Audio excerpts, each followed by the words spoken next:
could you give me what your reaction is to the throne speech from yesterday? Throne speech or this one? The one from last night. Well, I think Stéphane Dion summarized it very well. We don't like the throne speech at all. There are very, very clear differences between us. We're totally different on the environment. We don't think they're serious at all about the environment. We are. On the economy, we don't think they're presenting anything serious. We have a definite plan to reduce corporate taxes and other items. On Afghanistan, we have a definite plan to end the combat mission by early 2009. They don't. So on all of these areas and others, our position is totally different from the Conservative position, and I think our leader made that clear. But he also said, we've had enough elections. Canadians don't want an election.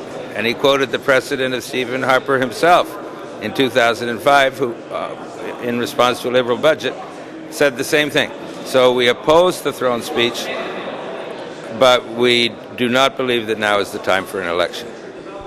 What is your personal reaction to Mr. Dion's speech today regarding the throne speech last night? Well, I thought it was excellent. And partly it was the fact that people didn't know what he was going to say. So he had 40 minutes to lecture the whole government, live on television, with the whole press gallery there. It's a rare opportunity for an opposition leader, and I think it gave him a chance to make his position crystal clear. I thought also he was excellent in his responses to John Baird, to Jack Layton, and to one other. He was very quick on his feet. So I think this was the real Stéphane Dion, and it was, in a way, it was the first time Canadians had seen him. Where do you think the Conservatives are going with their agenda in the future? Do you think they have a solid path and a plan that's really going to work for them at all? Well, I think they're going to try to lay traps for us, and it's difficult to predict these things. They're going to have their law on order bills. As our leader said, we're tough on crime, but we're also tough on crime prevention. That's another area where we are different. They're going to have a number of bills which they think will cause us problems. They may have a mini budget in November. So we're going to have lots of activity around here, and it's impossible to know how long this government will last, but at least it's lasted today. What do you think is going to happen as far as the Conservative Party legal problems right now? There's a number of issues that are before them, but they're in a bit of hot water, and possibly with the Kyoto Protocol, they're going to ignore the legislation. So, what do you think of that situation? Well, that's another thing. I think we've had a great day today. We've had a great day over Dion's speech, as I've just described, but we also had a really good question period. The government has been free in the sense of not being held to account in Parliament for many months. And I think that you saw the chickens coming home to roost. I think they have a number of scandals on their hands. It appears they broke the law, a number of Conservative people, with this in and out illegal financing under Elections Canada, or at least that's alleged. And so for the first time we have Parliament back, and we have an opportunity daily at question period to hold them to account. And I don't think they looked very good today. Do you think they've got the situation with their finances under control? They've thrown around all kinds of money to the deficit. Could there have been a better place that they could have spent that?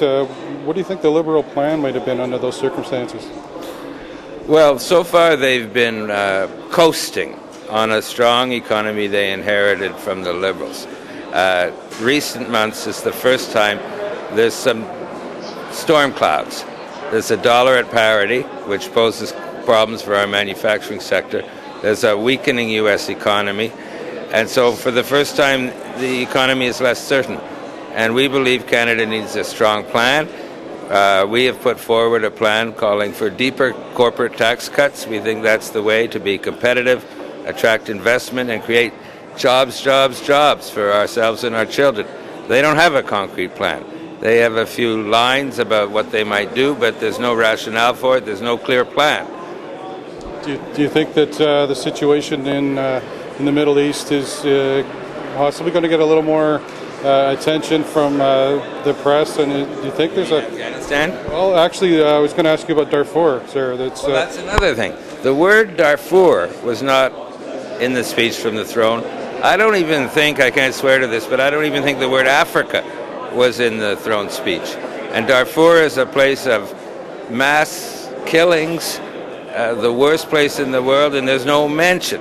And I think Africa is the place of by far the greatest suffering on the globe. There's no mention. So I think that's another area where we are strongly different from the Conservatives, because we would be active in Africa. We were when we were government. We were active in Darfur. And I think that's an area where Canadians will see another huge difference between Liberals and Conservatives. Do you think with our military in Afghanistan, could they handle a little bit extra responsibility in Darfur? Well, I used to be defense minister, so I know there's a limit to what we can do. I think there might be some additional room. But another option would be maybe, we have said no more combat after 2009. We've said we'd stay in Afghanistan, but we haven't said in what numbers. So one option which should be explored is maybe we should have somewhat fewer in Afghanistan and free up soldiers for elsewhere in the world. Now, I know Darfur, they don't necessarily want Caucasian soldiers, so we'd have to sort that out too. But there are other trouble spots in the world. Darfur is the most extreme, and I certainly think Canada should be doing far more than we're doing under this government. Thank you very much for your time, sir. Appreciate it.